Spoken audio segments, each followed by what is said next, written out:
Quiet, listen to me. We're going to start a show. Now, some of you people have been with me before. You know it's going to be a tough grind, but we're going to have a show.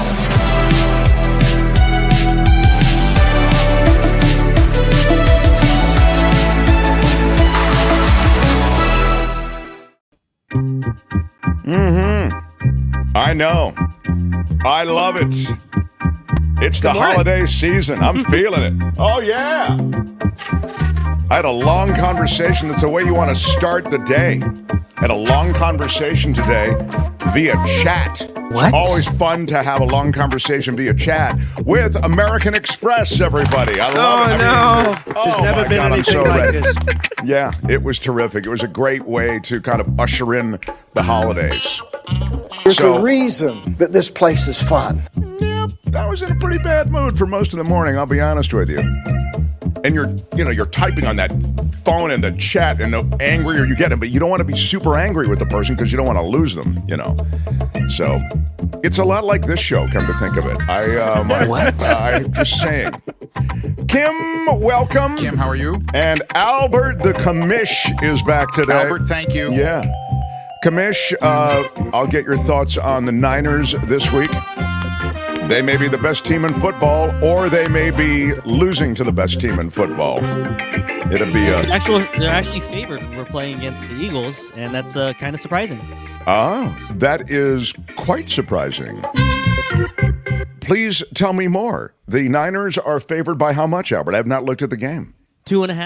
Actually, wow. 2.5 point favorites. So it's still close, but to think that they're favorites going against a 10-2 team is, or 10-1, I think. 10-1 is. Yeah. Crazy. Eagles look truly, it looks like they remind me a little bit of the Bears teams of the 80s, was it? Where they had that, was it Jim McMahon? And they had this, they had Walter Payton, Jim McMahon. They were big defense. The refrigerator. Yeah, the fridge. They had Mike Ditka. Mike Ditka. Yeah. They remind me a little bit of that because they are an insanely physical team, and they play these kind of tight contests where they fall behind and then they just pull the win, out of the hat. They don't seem to be intimidated by anything. They kind of just go. It doesn't home or away doesn't matter. They're just there to bully the other team. So that was an insanely good game against the Bills. That was really that was an exciting game. In the driving rain, both teams score over 30 points. Pretty amazing. Going and then forcing overtime was crazy. It didn't look feasible in the third quarter. You're like, this is kind of over, but you always know it's never over. So how sick are the Bills of losing key games in overtime? I mean, so many. It's like it's like they're almost like the Chargers. The Chargers love to do that. Oh, the Chargers are another story. Then in Southern California, the Chargers just can't find a win, and they keep losing by like a field goal. But even though technically they lost by more, it was a junk touchdown that gave them a bigger victory. I forget who they're playing, but they Baltimore, I believe it was Ravens. All right, look, I digress. Can we not have a little decorum? Is the word I was looking for? Thank you. David K. Johnston yesterday visited, and within a couple of hours, his video blew up. He got over 100,000 views on his video yesterday with us. Are you kidding me? Yeah. Wow. When I saw it yesterday, it was at 55,000. He's just he's so smart and so interesting and so well versed. Do you know who I am? I'm yes. kind of a big deal. I don't like to have people who are that interesting, smart, and well versed on the show because I think sometimes it makes me look bad. Sometimes I deliberately will have people on who I feel like, you know what, they're smart, not as smart as I am, but all right, just to kind of build up and puff up my own situation. That's sort of what I do, Kim. It's a little tip for you younger people who are thinking of doing a show. It's why I'm here, right? Thank you. That's exactly it, Kim. Kim, how are you? Yeah.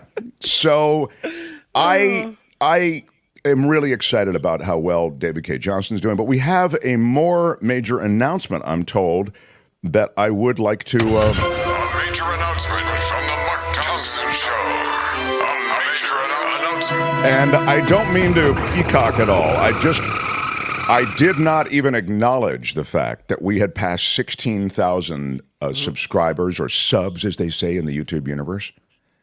And we have now passed 17,000 subs in the YouTube universe. We're actually That halfway happened. to 18,000 because I think 17,500, and we've gotten almost close to 1,000 overnight from that same David K. Johnson video. So it's the David K. Johnson effect happening to us. We have to figure out a way to have David K. Johnston on more. I know. But we're really grateful to everybody. I want to make this point. I want to ask everyone to share the show, as I do occasionally. I don't think I do it enough. And you can share a short of the show, like we have a little short, and you can just hit that little arrow thing, and you can post it to your Facebook page, or post it to Twitter, or whatever it might be, Threads. When you share the show, it does help increase that footprint, and that helps us. So if you like any particular segment, you don't have to share this whole 2-hour offering.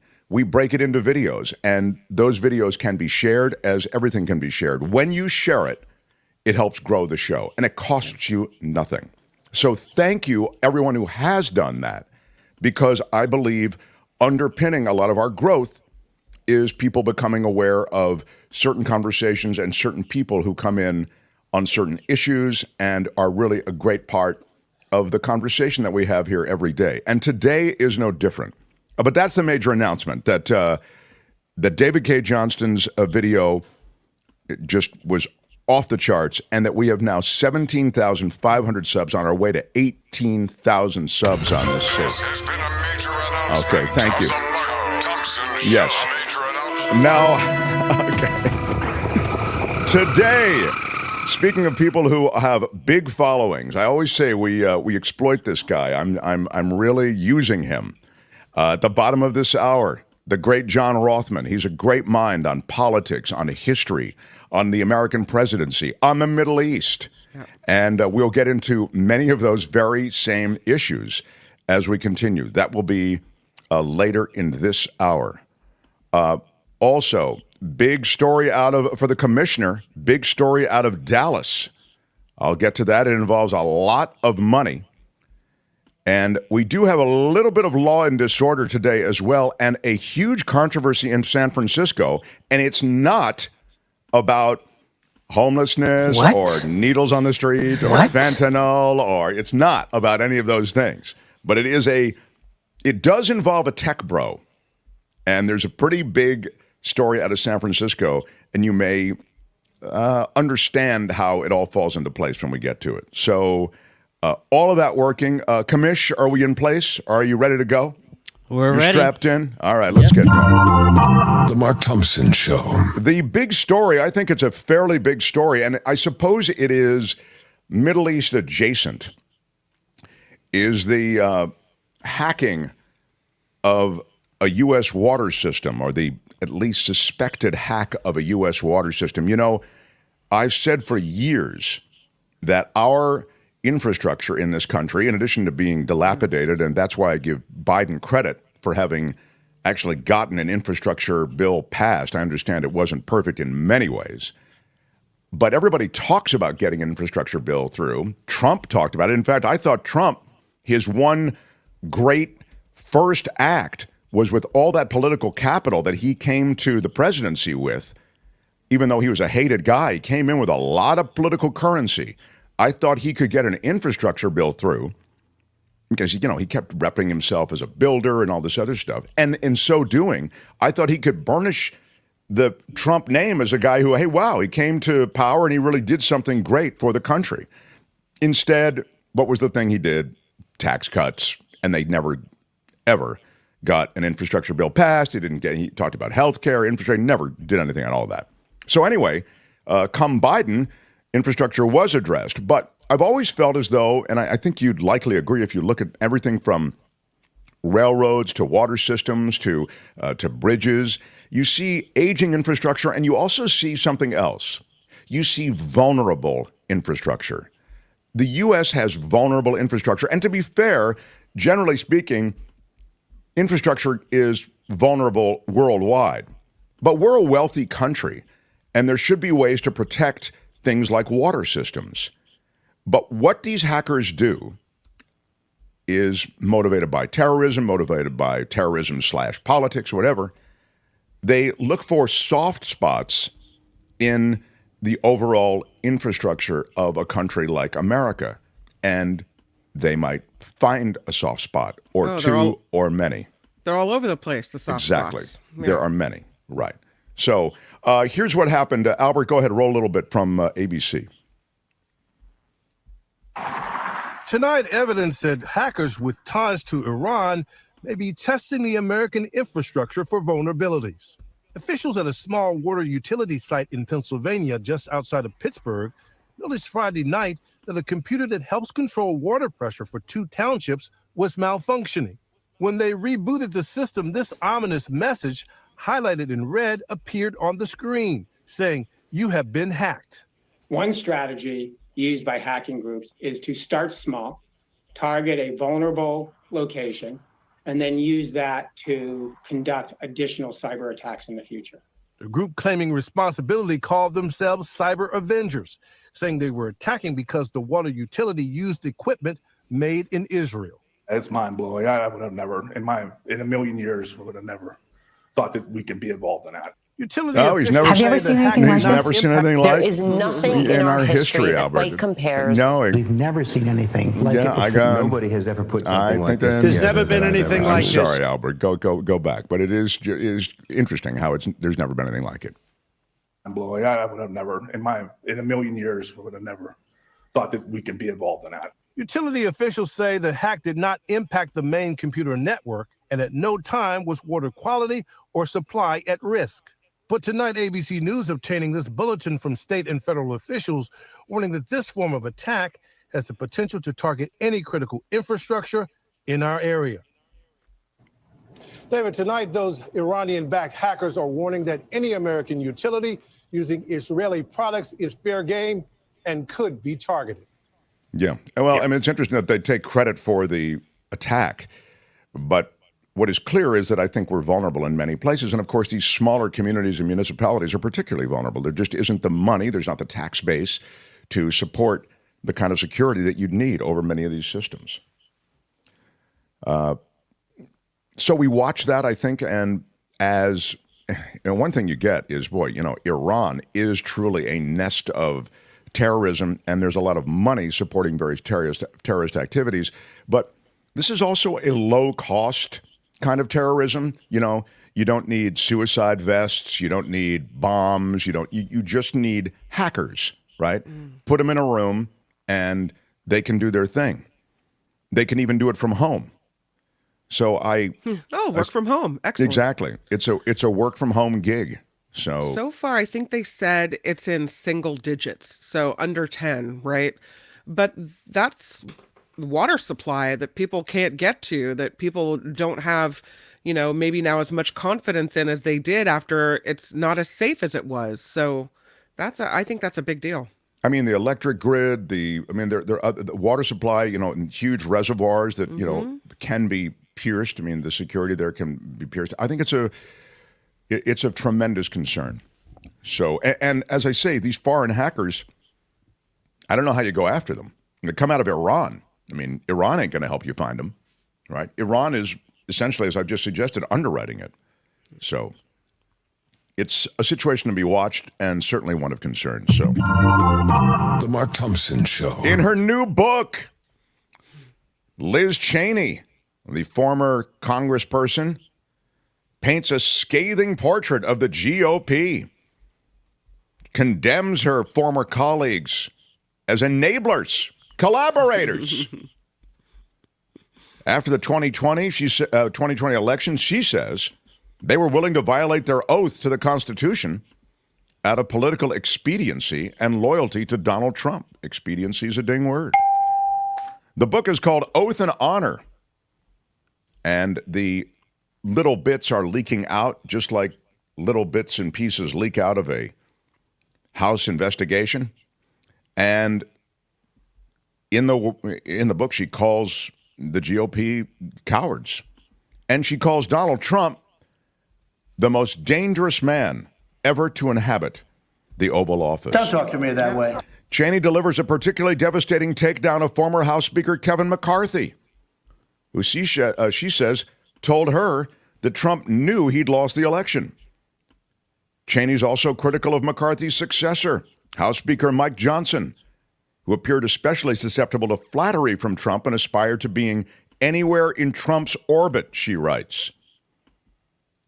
The book, they say, serves as both a roadmap laying out how Cheney realized in the days and weeks following the election the dangers of Trump and his allies, and how there was a real threat of overturning the 2020 election, as well as a stark warning, she says. She believes the checks and balances of the Constitution will not hold if Trump is reelected in 2024. We talked the other day about one of the things that I think is noteworthy, which is that Trump has made a point. In fact, in Iowa stump speeches, he even talked about the fact that he was constrained. He felt not illegally, but in ways that were impractical. He was constrained when it came to handling disturbances in what he called democratic cities. Remember that we talked about this the other day, that he wanted to, beat back the crowds using the military. Right. District of Columbia and in Chicago. He talked about Chicago, New York, et cetera. So it's suggested, and remember, the other day also visited the fact that there's really nothing constraining him. The only thing that was constraining him at the time was the general understanding that you don't roll our tanks through American streets to beat back any kind of protest, because he could easily have, and he can do it with the flip of a switch, not literally, but the metaphorical executive switch, and call it an insurrection. Insurrection Act allows the president to use the U.S. military on the streets. I mean, clearly it violates so much, but Trump was all about violating everything, right? He was a bull in a china shop, and this is one of the things he was wrecking. But anyway, it is easy certainly to conceive that if Trump came back into power, that whatever minimal constraints, even perceived constraints, that that this won't go over well type constraints with the public, if there isn't a legal doctrine to prevent it, and even with the legal guardrails, he's pretty ready to blow past them. Go ahead. I'll see you in court. Meantime, I'm putting U.S. troops on the streets in democratic cities. That could happen. I talked to John Rothmann before the show who wanted to weigh in on that, so we may visit with John about that, among other things. But anyway, Cheney's new book is out, and question on this. She talks about the Trump cult. Yeah. And I know it's kind of now we're a year away from it all. And if she was running for president, she probably would already be running. But sometimes it seems when someone puts out a memoir or a book like this, that it's a precursor to a political run, or a presidential run. Do you think that's what's happening here? No, it's interesting. I don't think so in this case. I think Kim, she how are you? Probably has some thoughts about that maybe on down the way. Mm-hmm. She's alienated a lot of the GOP, as you're aware, and I think, in so doing, they can kind of put the GOP electorate on blast and with a lot of smears, take care of her. And I mean, I'm talking about they can knock her down. She wouldn't be a viable candidate, might be a short way to say it. She wouldn't be a viable candidate. Look at Ron DeSantis. Look at Nikki Haley. We'll address Nikki a little bit. Nikki, I'd like to call her Nikki to imply that I know her. I do not. And I have no desire to know her particularly. But we'll talk about Nikki Haley with John Rothmann a little bit maybe. But the answer is, Kim, I think it may be the long con. You know what I mean? Like eventually she may want to throw her hat in. But I think in the short term, there's just no path for her to even, be a, she's viewed by the GOP as a rabid animal. You know what I mean? Like, so I just don't think she'd find that support. But there's a lot there in the book that I would look forward to reading. The other thing I'll just mention that came out of the book is sort of just one of these interesting little pieces of gossip.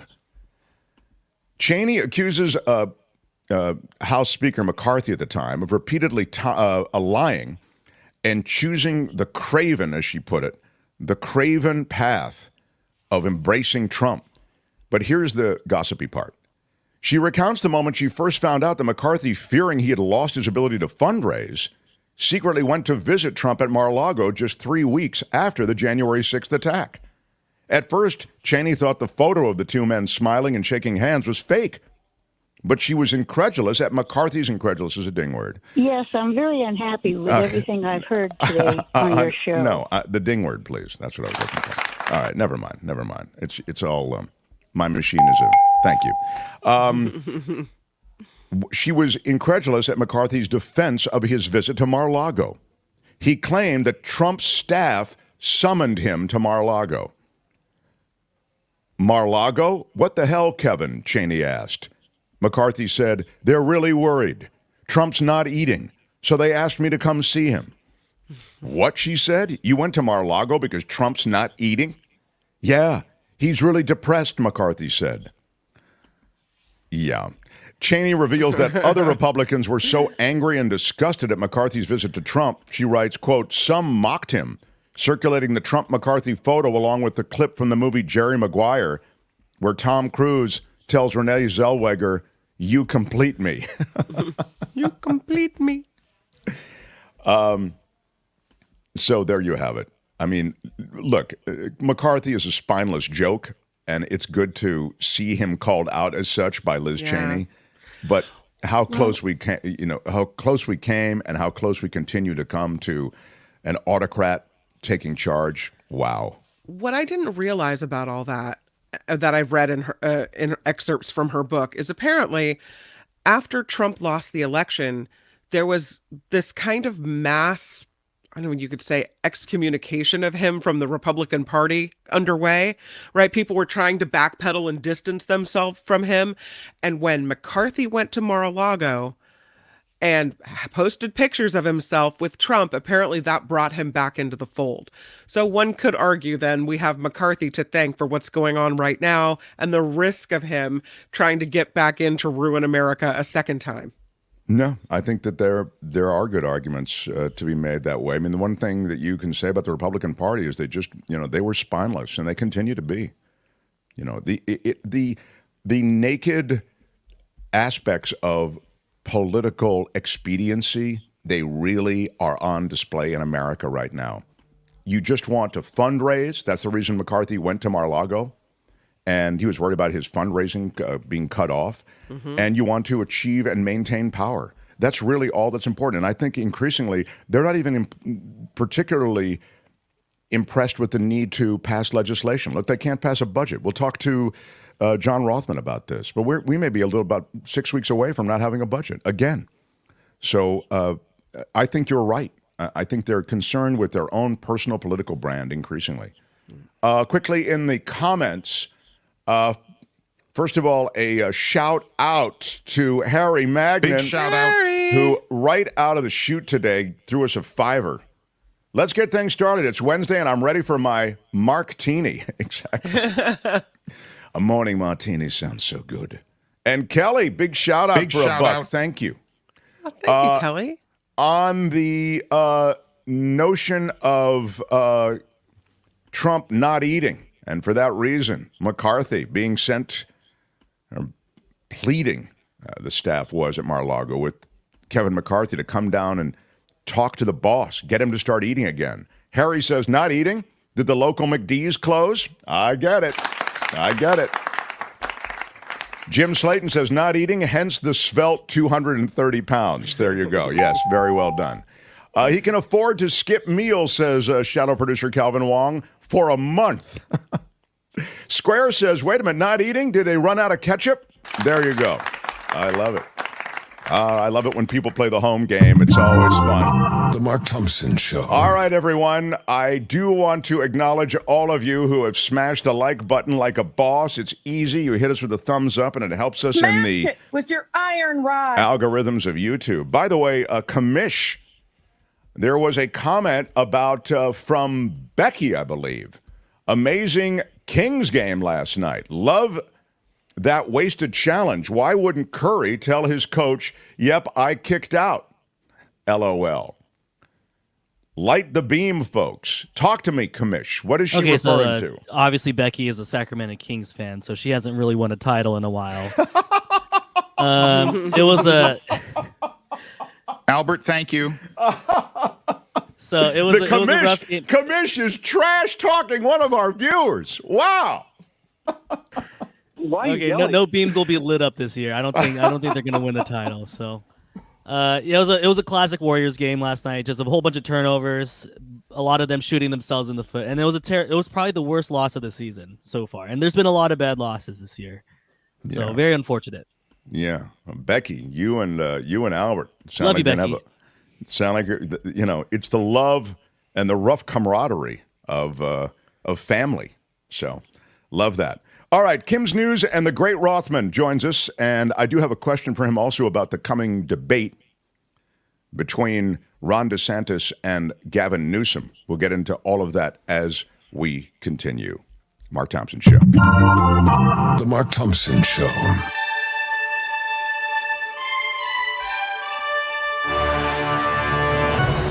On the Mark Thompson Show, I'm Kim McAllister. This report sponsored by Coachella Valley Coffee. And we are headed back to the Middle East, where it does appear, and this is a picture of some of the hostages over the last few days that have been released. But now it appears we have 2 Israeli-Russian hostages released by Hamas as part of the militant group's truce deal with Israel. This is from Fox News. They report 8 additional hostages are still expected to be freed by Hamas today.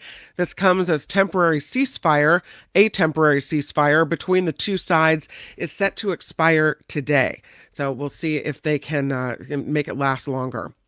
Former First Lady Rosalind Carter is being laid to rest today.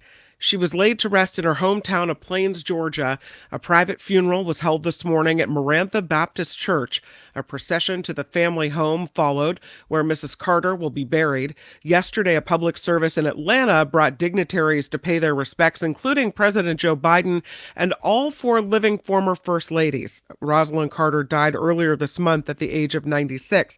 And I have to correct myself because yesterday, I think maybe on Nikki's show, I showed the wrong picture, an older picture of a funeral service. These are the First Ladies from yesterday. So you have Melania there in the front, Trump, Michelle Obama, you have Laura Bush, and of course Hillary Clinton as they make their way into Kim, the funeral yesterday. you made a mistake on Nikki's show. I don't know why you're on my show correcting it. You didn't make a mistake on my show. I always correct my mistakes. I forgot correct to correct them on the earlier. show that you made the mistake on. No, why are you yelling? Because it makes no sense. What the hell is going on in the United States of America? Albert, I've lost control. She's making corrections on this show about something that she did on another show. Albert, thank you. I'm not sorry. I'd do it again. Absolutely crazy. Kim, how are you? There's never been anything like this. It's insanity. Absolutely. Stand by my decision. Psh, whatever. Okay. Why are you yelling? So let's go to Trump McCarthy, as you were mentioning the connection between the two. Kind of a fuzzy picture, but there they are with some love.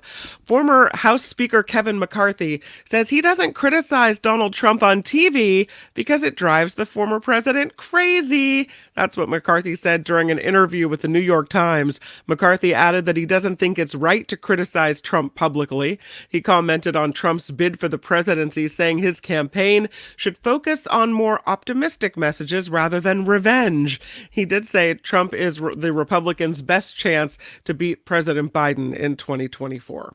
I don't know. Wow, he's really, man. I don't think he's really drunk the Kool-Aid, but he sure is pretending he drank the Kool-Aid. I mean, honestly, he doesn't criticize because it drives Trump crazy. Yeah, don't want to make him angry. Right? Well, oh my God, McCarthy, what a man. It's a reason to criticize right there. I'm telling you. But I want to talk to Rothmann about McCarthy's seat. There's a lot to talk to Rothmann about, and that's one of the things. Yeah. CEO of J.P. Morgan Chase is painting a dark picture for the economy. Jamie Dimon says inflation could rise more and a recession is still possible. Dimon noted the U.S. labor market has been stable, but inflation is really hurting people.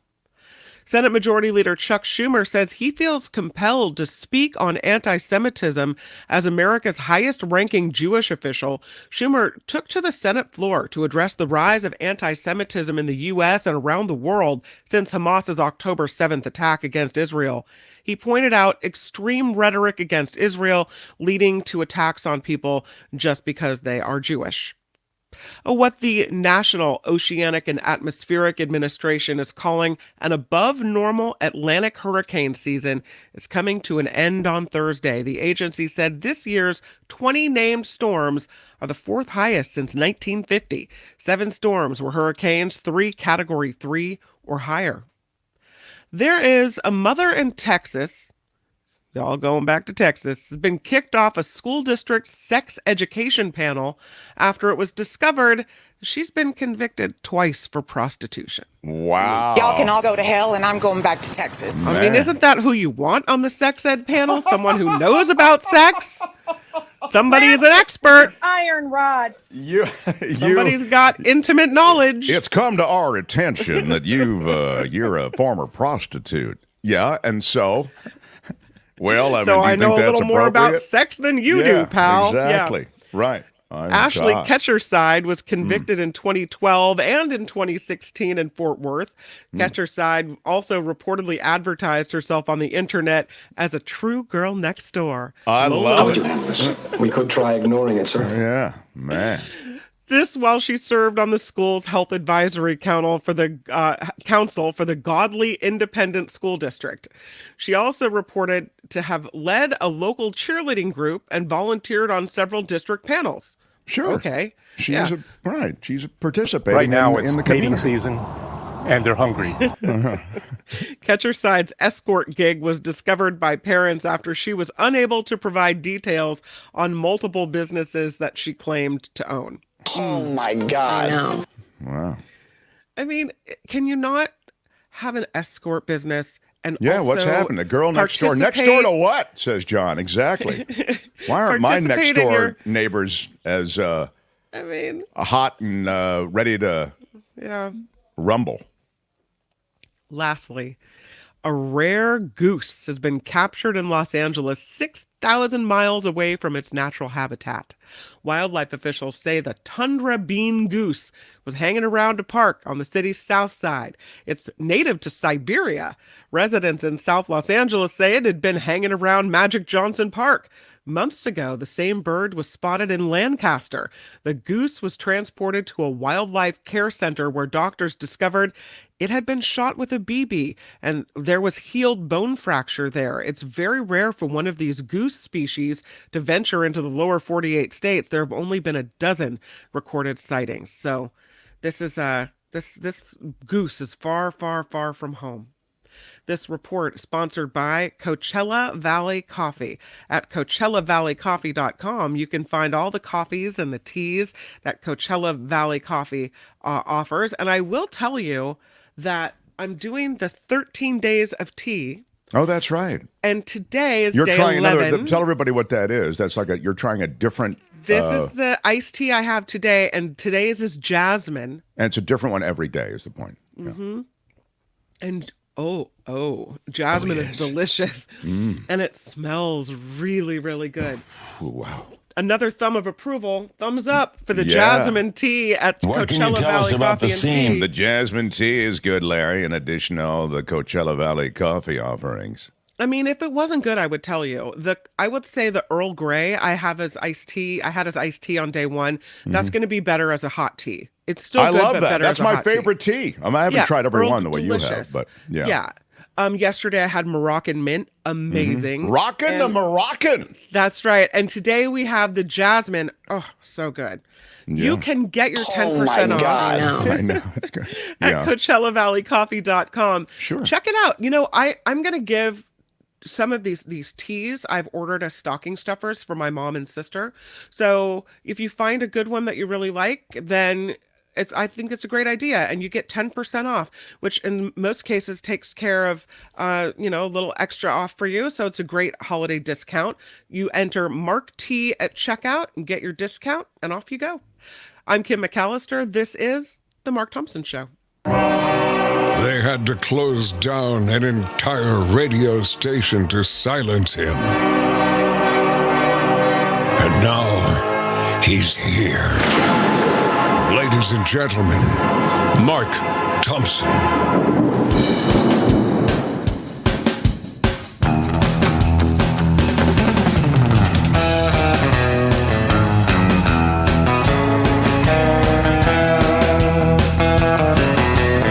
Why are you yelling? There's never been anything like this. You know, they do this to me all the time. I don't know what the hell they do it for. I love it. I love it. I love that you found us. However you found us, welcome. This is our program. We brought it from radio, KGO Radio, a really terrific radio station with a lot of great minds and great hosts. And we've moved at least this show with all of our great people to this platform. And I appreciate you finding it and sharing it. And it really makes a great difference. And we're completely crowdfunded, essentially. So we wouldn't be here without the Patreon and PayPal people. And at the end of every show, we scroll everybody's name who contributes on PayPal and Patreon. And I have a couple of new Patreon subscribers, and I intend to acknowledge them in the next hour. Right now, I want to get to someone who is among those great minds to which I've just referred. He's an author, he's a lecturer, he's a historian, and he has a podcast, Around the Political World with John Rothmann. He is John Rothmann. Hello, sir. Good morning. Delighted to be with you. Hope you had a wonderful Thanksgiving. It was terrific. And now to the very active holiday season politically. I was talking about Kevin McCarthy before, and you know, John, he's talking now, at least I don't know that he's talking. I'm getting the sense that he may not be there for the full run. He may push away from the table. I'm wondering if you have heard anything like that, meaning he might give up his seat. What are your thoughts on that? There is precedent for it. Paul Ryan, I would remind you, as a former speaker, resigned. Newt Gingrich, I would remind you, also resigned. But then you have the example of Nancy Pelosi, who continues to run again for yet another term. McCarthy will make up his own mind based on what he views as his own self-interest. In the end, the simple reality is he will be a footnote to history because he served such a short time as speaker, and now he is not really relevant, I don't think. I'll also then ask you about somebody else who's not going to give up his seat, but is maybe expelled or removed.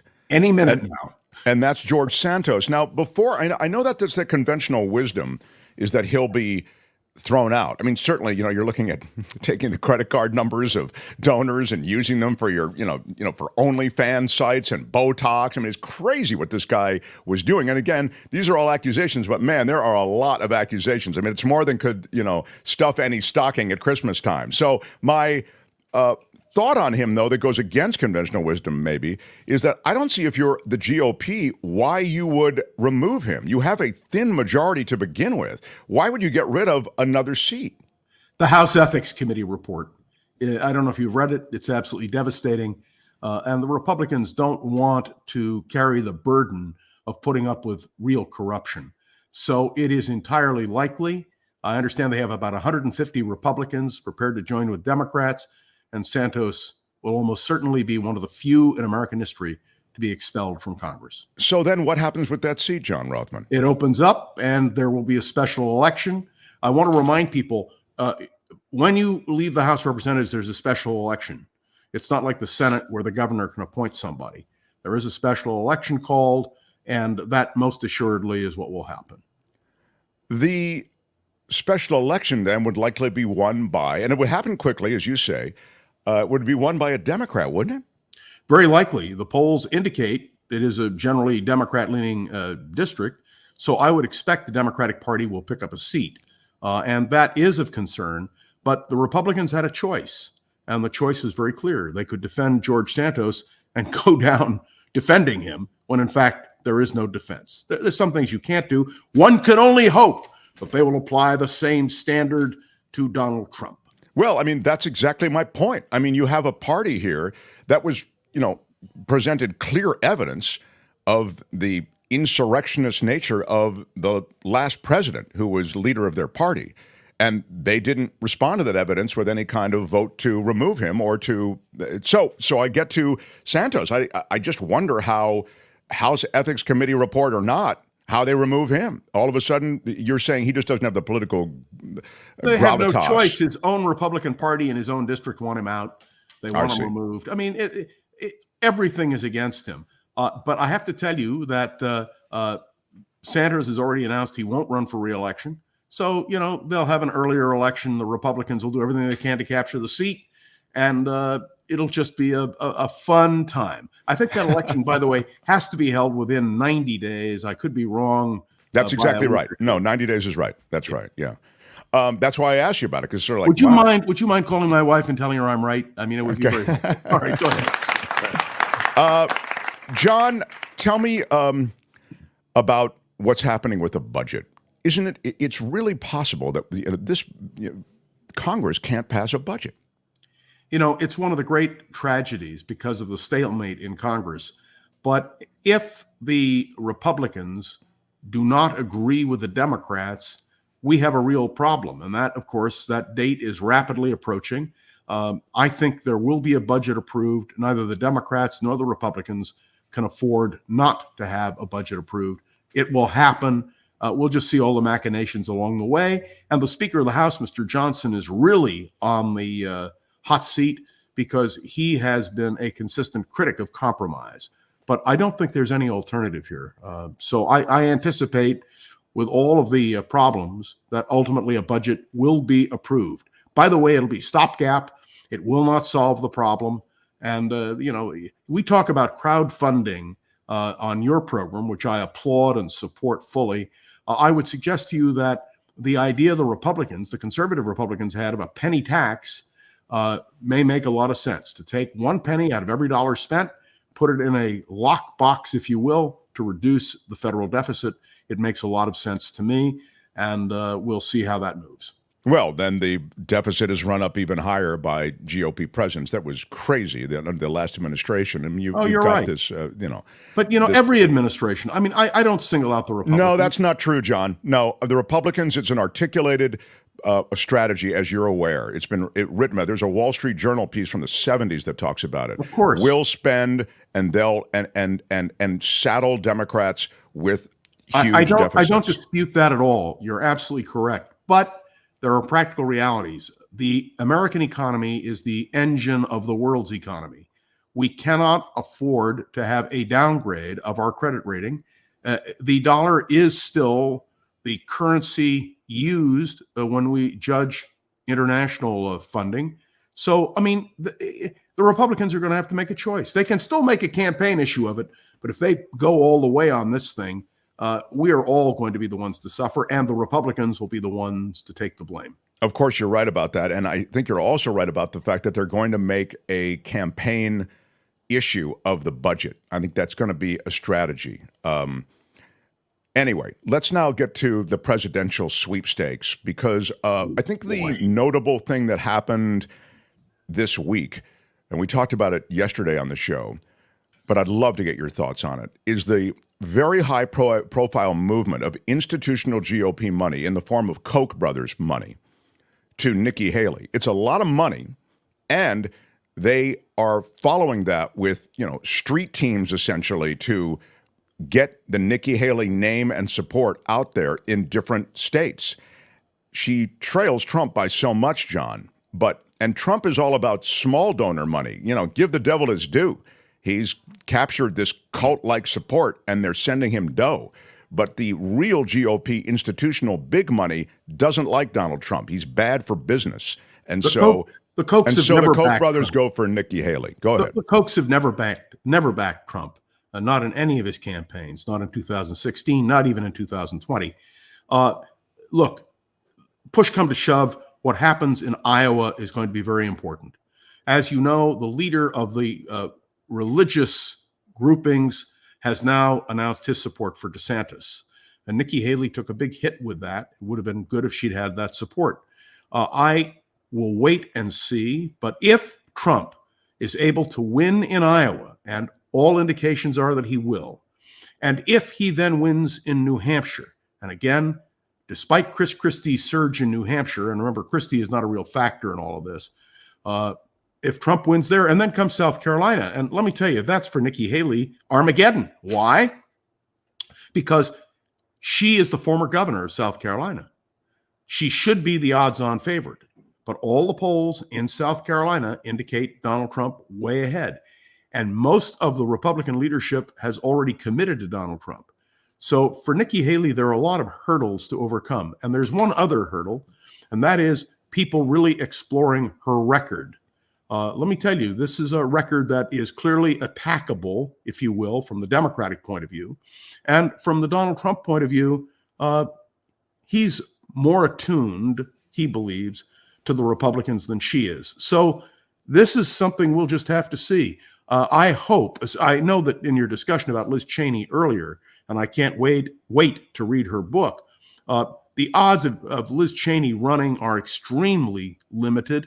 She has no strength within the Republican Party, and it would almost be a futile gesture. So I don't expect that to happen, although I was talking with a friend of mine the other day who said, well, if they nominate Chris Christie, the ideal nominee for vice president would be Liz Cheney. So there's an interesting, anything can happen in politics, and I look forward. Chris Christie ain't getting into the Oval Office again unless he's on a tour. I mean, I just don't see it. But I agree. I'm just giving you a spectrum. Yeah, but no, it's fun. It's fun. I agree. And I talked the other day about Nikki Haley being. I mean, she's a real right winger. She's about tax cuts, but where she comes across as moderate, and even in our chat, you notice it, and people spark to the fact that on cultural issues, which have become so important, and essentially, with fiscal irresponsibility and an inability to really legislate, you just talk about cultural issues. You talk about, the gays and whatever it is, the, political correctness and cancel culture and this sort of thing. And those are real issues, but I mean, the reality is they're blown way out of proportion. She's way out to the right. She's way right. But on the cultural issues, she seems more moderate. Well, no. Let me be very clear on the question of a woman's right to choose. She waffles and says you have to accommodate, but she's really pro-life. She's always been pro-life. That is her record. She does not compromise on that. She's just trying to sound more reasonable. She is a political weather vane. You're right, John. She speaks to the room. Yeah. All right, now to the Middle East. There was, first of all, this terrorist attack, they think, on the part of these Iranian hackers. When I say attack, again, it's nothing exploded. They hacked into, they feel anyway, that it was likely backed by Iran, this water system in Pennsylvania. We talk about our infrastructure being vulnerable, and then you look, at this trail of breadcrumbs back to Iran. I wonder if you could speak to that, and then I'll get into the broader issue. Well, it goes to the issue of cyber warfare. You and I have done programs on cyber warfare. It is a great danger. The next world war will not be a war fought with armies. It will be a war fought with computers. And we now understand the vulnerability. And let me point out that America's infrastructure system is extremely vulnerable. We understand that. You don't have to watch a movie like War Games, purely fiction, but which could, in fact, be a foretaste of what might happen. These are very, very serious issues. And one of the questions you have to pose is, what is the United States doing in terms of prevention of cyber attacks? And that is something that we will have to be accountable for. I am very concerned about what happened. By the way, if it is as low grade as is indicated, imagine if a terrorist organization or a foreign adversary decided they really wanted to make this happen. We might be in deep trouble. And so I think this is a warning bell for all of us. It's the yellow light flashing, and we sure as heck better take it into account. Well, I always feel as though the degrading of many of our intelligence services through monies that are being directed to, military contractors who are building, it's crazy. Essentially, these World War II instruments of war. When I really, you and I both advertised for C. Crane Company for the CC radio, and I advise everybody, have a portable radio with you. Don't count on being able to get the latest updates from your computer. Everything can crash. And Sure. I think that is a very, very serious issue for all of us to engage in. And we'll have to see how this plays out. The policies now become more complicated even than they were in the past. I see the Middle East backdrop, hostilities, hostages taking, atrocities being committed, then military incursion into Gaza, so many innocents killed. That backdrop, if I can just say it, is being used by many on college campuses, on streets across the country, to make political points and also good old-fashioned anti-Semitism. You're seeing tremendous rise in anti-Semitism in this country, and I know it's an issue that you've spoken about before. And Chuck Schumer this morning, the Senate Majority Leader, delivered a powerful, compelling statement about the rise of Jew hatred, not only in the United States, but across the world. He is the highest ranking political official who happens to be a Jew. And he described something I didn't know about him, and that is the experience of his family in the Holocaust. I mean, there is no doubt that Jew hatred is big. All you had to do was listen to the Oakland City Council meeting or the Hayward City Council meeting, which I talked about on my own podcast. The manifestations are genuine. And I have to remind people, the thing that's most disturbing to me is when we talk about occupied territory, what they are speaking about by their own words before all of these bodies is the occupation 75 years ago, meaning 1947, 1948, meaning Israel. And people have to understand this is a serious issue. And I'm glad Chuck Schumer addressed it. I don't know that there's an easy solution. But what I can tell you is that the Jewish community in this country is deeply concerned. And if anyone listening to the sound of my voice drives by a synagogue or a Jewish community center or a Jewish cultural center, you will see policemen in evidence. And that is across the United States of America. And that's stunning. Yeah, it's truly sad. Albert, do you have a couple of seconds of the remarks from Chuck Schumer on the floor of the Senate today? I rise in this chamber today. I am speaking up to issue a warning informed by lessons of history too often forgotten. No matter what our beliefs, no matter where we stand on the war in Gaza, all of us must condemn anti-Semitism with full-throated clarity wherever we see it before it metastasizes into something even worse. Because right now, that's what Jewish Americans fear most. The spike in anti-Semitism we're experiencing right now in America began after the worst instance of violence committed against Jewish people since the Holocaust. The vitriol against Israel in the wake of October 7th is all too often crossing a line into brazen and widespread anti-Semitism, the likes of which we haven't seen for generations in this country. I rise in this chamber today. Okay. So I want to ask you about legitimate criticism of Israel, which you have done. I mean, I think that, you have not been complete. You don't back everything. You don't just rubber stamp everything that's done by Net over the years. Yeah. So, and on this show, you've been critical. Oh, how do you tell? I mean, obviously, people breaking into a synagogue, defacing a synagogue, beating up Jewish people, attacking Jewish people. These are all clearly, anti-Semitic acts. How do you distinguish between criticism of Israel, as I've said, you've done it before, and anti-Semitism? Is it a proxy, I guess is what I'm asking. Is it a proxy for Jew hating? Let me be clear. Since Hitler, you cannot be against Jews. And so very often the term anti-Zionism is used. Frankly, there was once upon a time a difference between anti-Zionism and Jew hatred. But those two have merged. All you have to do is listen to what goes on at rallies, the pro-Palestinian rallies. It's appalling. And the darn thing that bothers me more than anything else is the deafening silence from those who have been allies to the Jewish community. Many of my friends who are involved in interfaith work say, well, we don't want to talk about the Middle East because then all these issues come up And frankly, Jew hatred becomes genuine. You people, that's the kind of thing that you get. I have never been afraid, Mark, of speaking out, whether we were on the radio or whether we're talking to you on a podcast or whether I'm giving talks around the country. There is legitimate criticism of Israel. If you don't believe me, just read the Israeli newspapers. They are so critical of their own leaders. But I can tell the difference because, frankly, if it quacks like a duck and waddles like a duck and looks like a duck, the odds are it's a duck. And it's not just on the right. It's on the left as well.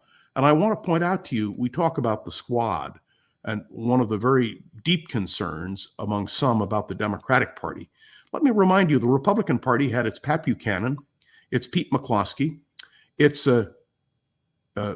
various members who also assumed those stances. And so what we have to do is to be able to be clear and careful. But may I ask, and I implore people this, one of the greatest things that has happened to me in all of this is the number of emails I get from non-Jews who say, John, we understand the position.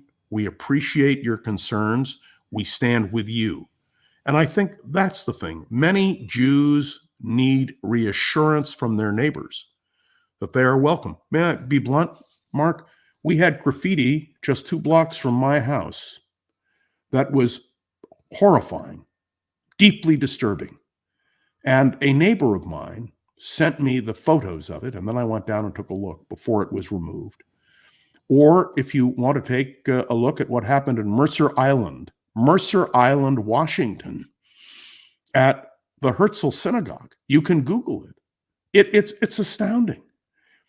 But it's that kind of thing that Chuck Schumer is talking about. And believe me, having been on the radio as an identifiable leader in the Jewish community who received tons of hate mail, some of you will remember that Jay Weekly did a feature on Ron Owens, myself, and Michael Krasny as leading Jews. This is before you were part of the San Francisco Bay Area community, by the way, Mark. And we revealed the kinds of hate that we received. And that was a time when it wasn't directed against Israel per se. It was directed against Jews. And I think legitimate criticism of Israel, I welcome. I offer it myself. But when one attacks Jews or the Jewish conspiracy or those people, you have to have your antenna up and understand how difficult it really is. Well, it's a disturbing time in the world for Jews everywhere, I'd suggest. And as I say, take a look at Europe. Take a look at what's going on in Europe. Exactly. And you know what's really scared me, Mark? I don't want to take this. We have so many things to talk about. But when Jews are told, take off your Stars of David, take off your yarmulkes, remove the mezuzah from your door, all of a sudden you have to stop and think, where am I? Am I in the United States of America? I mean, I am, but that's something everybody has to know. Every Jew must consider carefully. Well, it's interesting. Ricky says religion destroys reason. I mean, you can, I don't think the anti-Semitism, I'd suggest respectfully, in the main, is religious. I mean, understand that the identified party that's being hated on is Jewish, so you could say, well, it's religious.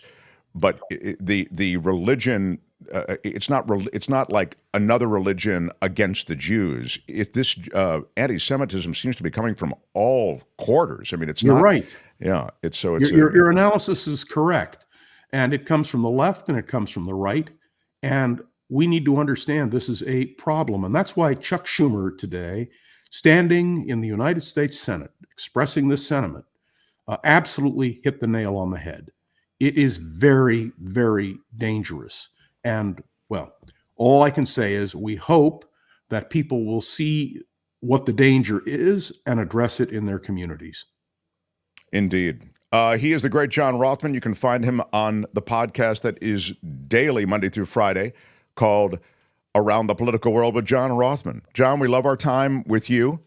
And I think, is this my last visit with him before the end of the year. It'll be you next week, right, Kim? Talking to John, and then. Are you taking time off? I'm taking a vacation that I don't want to take, John. I do not want to take the vacation. I'm being dragged away by my other half. Let me assure you of one thing. What is that? When you are not there, it is my great honor and personal privilege to be able to spend time with Kim McAllister. She is terrific. I love my Kim McAllister. Kim, how are you? You know. Yeah. Chit. Yeah. But the good news is you have one more because next Wednesday is December 6th. So good. you get So one more John Rothmann so conversation. we visit one more time. Yeah. I'm so relieved, but Kim, I'm looking forward to spending all that quality time with you. Me too. Wow, yeah, look ditch at that that. guy over there. Let's just Man. you and me talk. That's right. Yeah. Kim and John sitting in a tree. All right, I'll talk to you next week, John pie Rothmann. between you and me. That's right. Bye-bye, John Rothmann. The Mark Thompson Show. Well, a lot of politics for you political junkies. There you go. Gave you a big heaping dose of politics. We have some law and disorder. I actually have a follow-up story that does relate to Israel, and in a way, some of what we talked about, but in another way, nothing of what we talked about. And more as we continue. As I mentioned, there's a big story out of Texas. I'll get to that. And a big story out of San Francisco, major controversy. And it's not about homelessness, and it's not about graffiti, and it's not about fentanyl or, the city dying. So we'll get to all of those things as we continue. Smash the like button, please. Smash it with your iron rod. We're a crowdfunded show. If you find it in your heart, you can go to themarkthompsonshow.com. There are live links to Patreon or PayPal, and you can throw us a little something every month, and that helps keep this show on the air. Again, the thumbs up costs you nothing. Smash it with your iron rod. Sharing the show costs you nothing, and if you do want to throw us a little something every month, that helps us immensely. All right, Kim's News, and then more. Mark Thompson Show. The Mark Thompson Show. It was great. I loved it. How would you handle this? We could try ignoring it, sir. Morning. You cannot say you love your country. Where are my weed smokers at? Stay at home and get baked.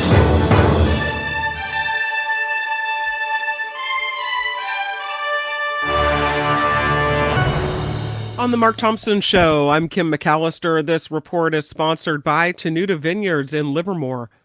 At least one person is dead after a U.S. military Osprey aircraft crashed into the sea off the coast of western Japan. The Coast Guard says 6 crew members were on board. Witnesses say the aircraft's left engine appeared to be on fire as it went down today. A California congressman is moving to force another expulsion vote on GOP Representative George Santos. Democrat Robert Garcia says he believes the third time's the charm in ousting Santos from Congress. This comes after the House Ethics Committee released a scathing report about the Long Island congressman, freshman, breaking campaign finance laws, stealing from donors to pay for Botox treatments and designer clothes, among other things. There is a Colorado hospital making some history. Some workers at Denver Health are among the first to receive the live Ebola vaccine. You stick your arm out for that one, you might be thinking, what's happening?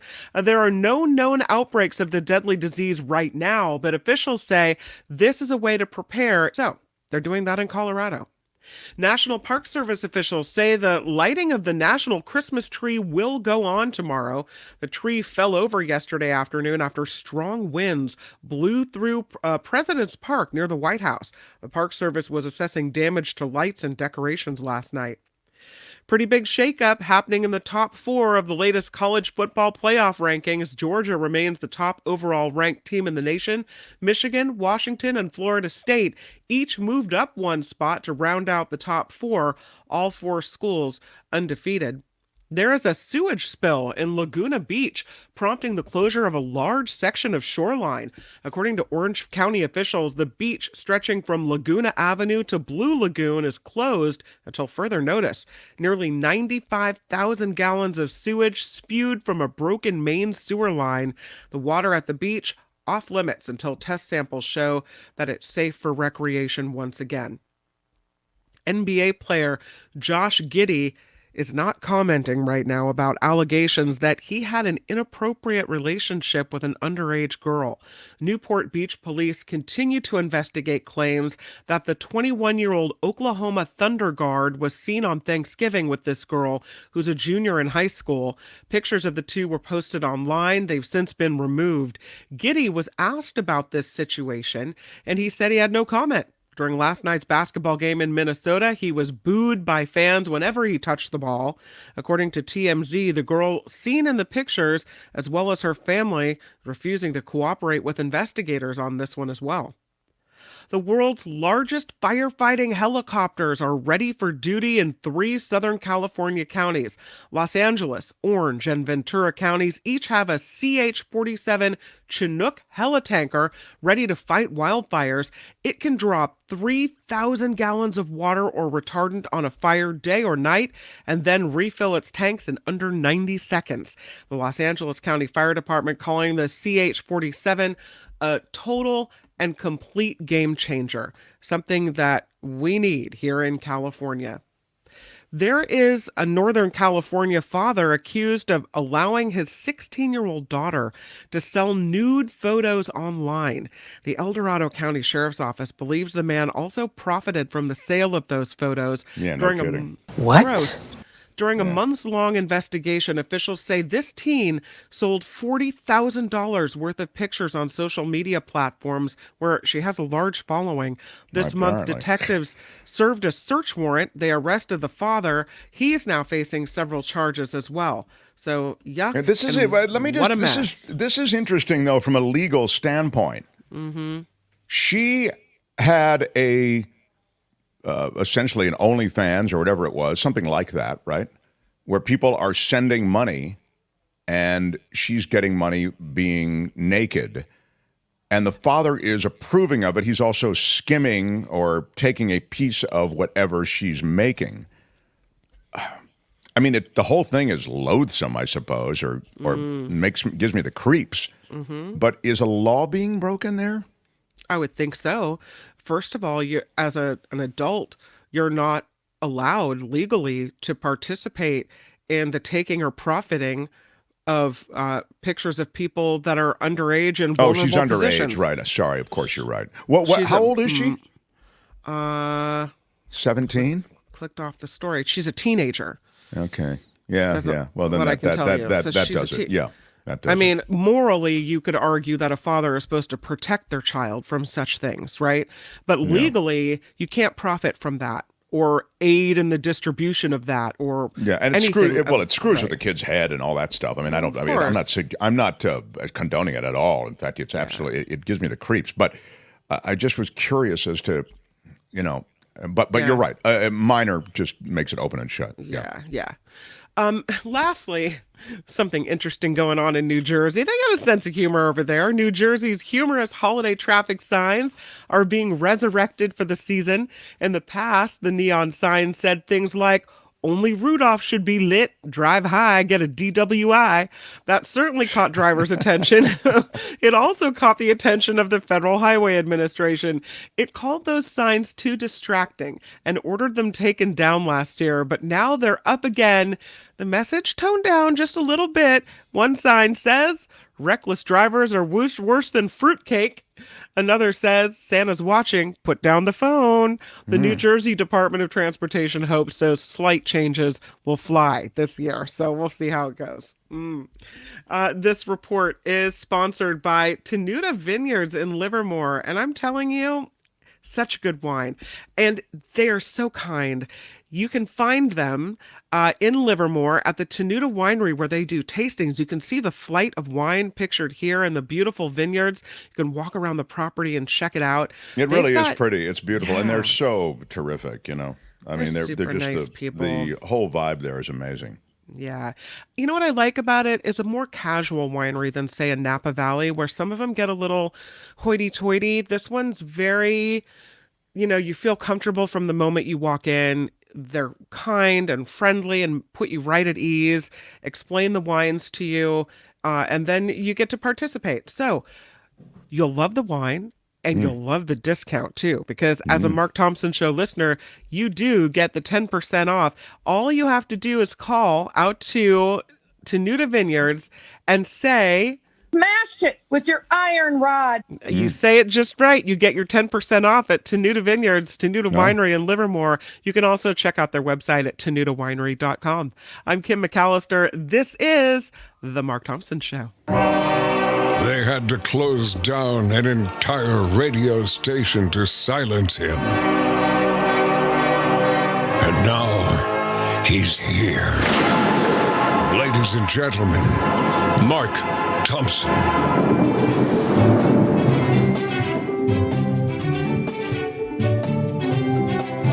The Mark Thompson Show.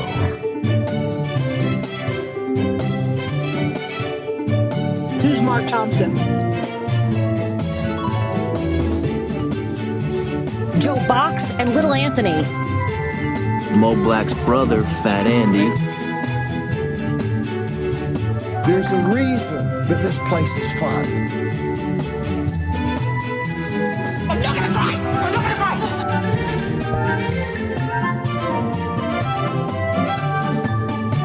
cry! Y'all can all go to hell, and I'm going back to Texas.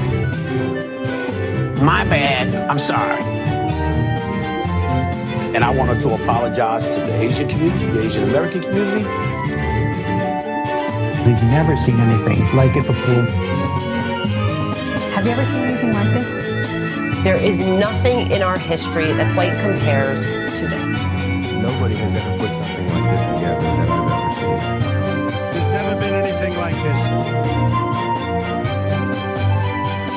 Why are you yelling? Good day, sir! Seriously, what the? Yeah, right on, everybody. Good to see everyone here. Had a really cool night last night. Did a fundraiser in the southern part of the state, Los Angeles. I'd like to try to cover the entire piece of real estate called California. And we had a few people actually come up to me at that event. I'll send it on to you, Albert. Maybe we can share with the audience younger people who are watching and listening to the show. What? And yeah, I know. I was surprised by it as well. So I had an email. I think it was an email a while ago. I meant to share it. It was from a 31-year-old guy. Maybe I mentioned this. I don't know if I mentioned it or had intended to mention it. But he said, I'm just curious. I'm 31 years old. Watch, listen to the shows every day as much as I can.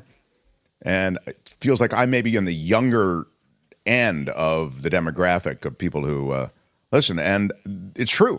It's true. If you're in your 30s, you're on the younger end. But we have a pretty good cross-section. And as you know, I kind of like my older boys and girls. They've seen a lot of life and have a good sense of things. But also, we like new ideas, young ideas. So people of all ages are welcome here. Anyway, last night, I bumped into these super young dudes. I think they're in their 20s. And it was cool to kind of get the vote of confidence from them. So I will play a little bit. I shot some video, a kind of video testimonial, Kim, and I will share it with you a little bit later on. Oh, I like when you do man these on the creative street. things. Mark Yeah, Thompson like a on the man, street. right? Yeah. Like a man on the street. Very good, Albert. Yeah, man on the street. Cool. If you're just joining us, Albert is here today. The commission is back. He's weighed in on major sporting events. He's told us that the big showdown between the Eagles and Niners includes the Niners being a favorite in this case. Yeah, and I think the updated number is 5.5. Somebody corrected me in the comments. So I saw 2.5 last weekend, which was super early. It was actually 5.5. So the Niners are favored by 5.5 over the Eagles. Let me actually just hit the Google for that. Yeah, let me check that too. Jeez. So if you're wondering why we're talking about the Niners, we come out of a radio station that was in San Francisco. Okay, so we talk about a lot of Bay Area stuff. We kind of always, you can tell if you've watched the show for any length of time, we sort of talk about national politics, international politics. We have experts and journalists and Pulitzer Prize winners in on a number of topics. But we like to check in on those things Bay Area because we still feel very strong ties to the Bay Area on this show. So that's why we look at the betting lines related to the teams, and it just gives you a sense. It's 3 is the answer. San Francisco is I saw favored another by one that's 3. 2.5 also. So I think I'm still correct. So no, it's too much credit to the comment section. You're in the. So, and by the way, our station, which is this great talk radio station, historic station called KGO in San Francisco, they folded up. Okay, they got rid of KGO. This is a legendary station. Like just even getting rid of the call letters is almost, it's a crime, and they did it. And they replaced it with, and this is just apropos of what we're talking about, a sports gambling website station. What the hell is going on in the United States of America? So it's really weird and eerie that we would be talking about I mean, it's taken over. The NBA's leaned into it. And also, if you watch ESPN News, old school ESPN News was actually news, like just regular sports news. Now they just have lines from every sport on a rotation, and it's everyone's it used to be taboo, just like probably 10, 20 years ago.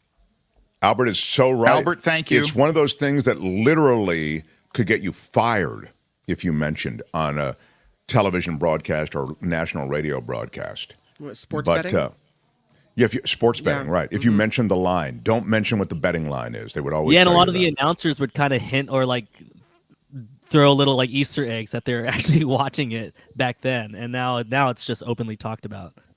Mark T show is great listening for young people. Makes my son chuckle, and he loves Mark T. Come on, S. Jones. That's right. What up, S? And Square says, yes, historic, the radio station. You said it, Mark. I had to cry that day. Yeah, it was the day that it went away was pretty rough. All right, so let's. I'll give you the choice, Albert, since you're just returning. Albert, I'll give you the choice. Albert, thank you. I can either do the controversy that's hit San Francisco, and it's not related to homelessness, or I can give you the big news out of Texas. I'll do both stories, but I'll give you the choice as to which one I do first. So which one? I'm curious. I am actually curious about the non-homeless related or break-in related story out of San Francisco, or maybe it is related. So I guess all right, that's good. All right, let's do that one. Let's do that. All right. The Mark Thompson Show. Well, the dude who started Uber, the guy who just landed Uber in all of these different municipalities and cities, didn't get permitting.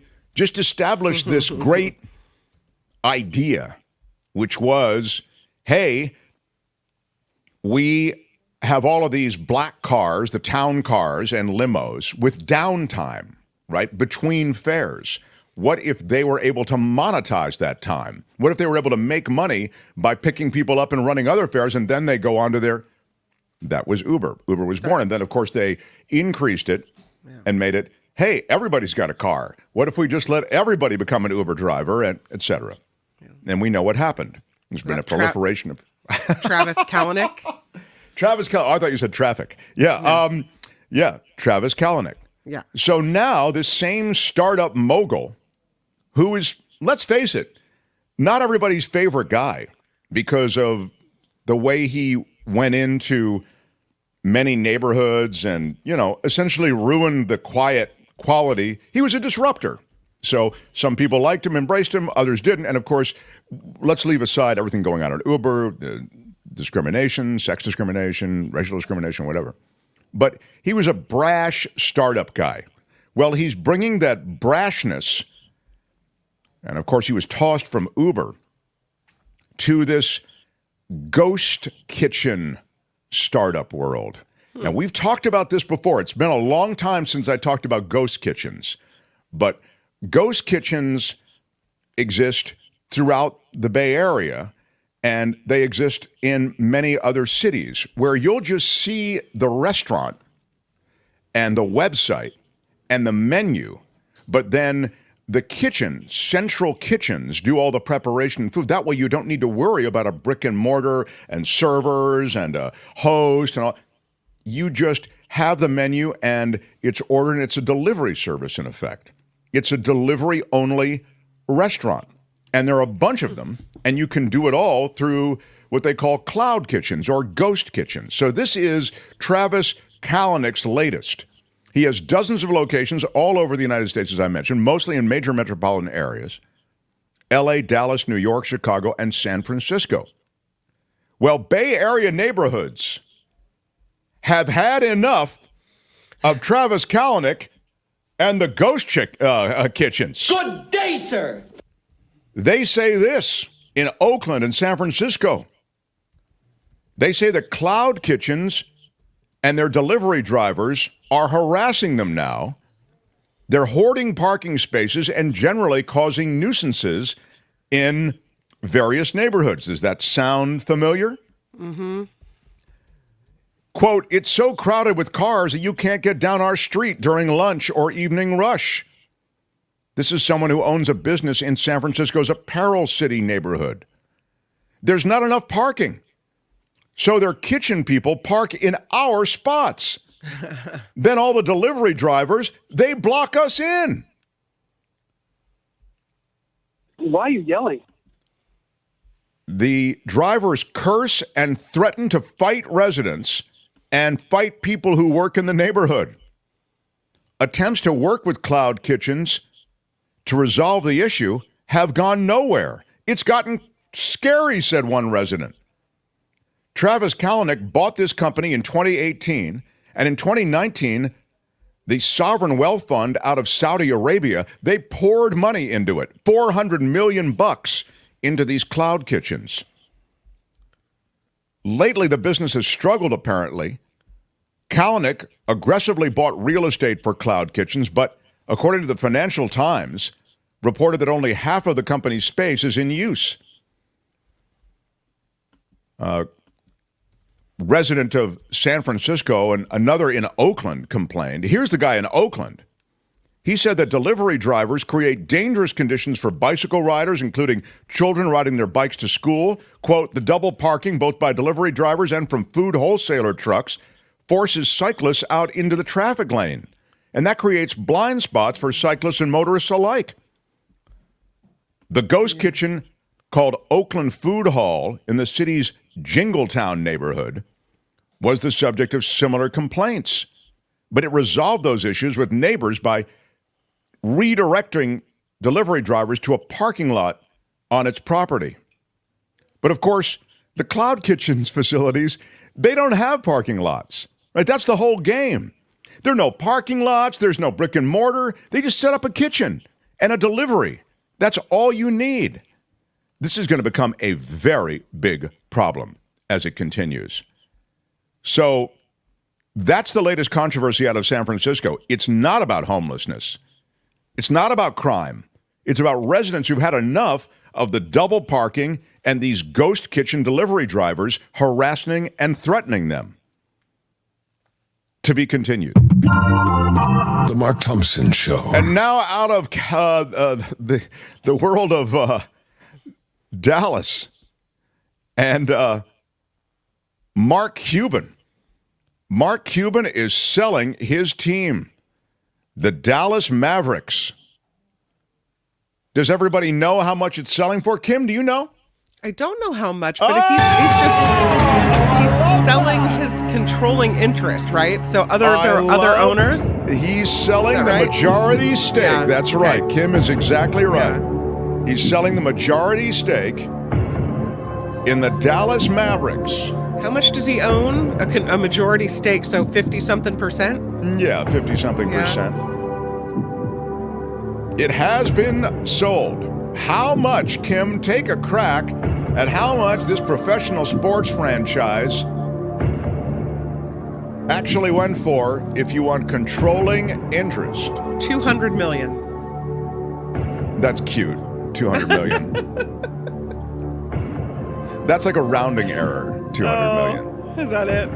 $200 million would not even qualify as the appropriate tip if this were a restaurant and that was the test. That's just like one player's salary. on Exactly. Oh, sorry. But let me be fair to Kim, which I hate to do. You know, I hate to be fair to Kim. No. But I must be. Kim, how are you?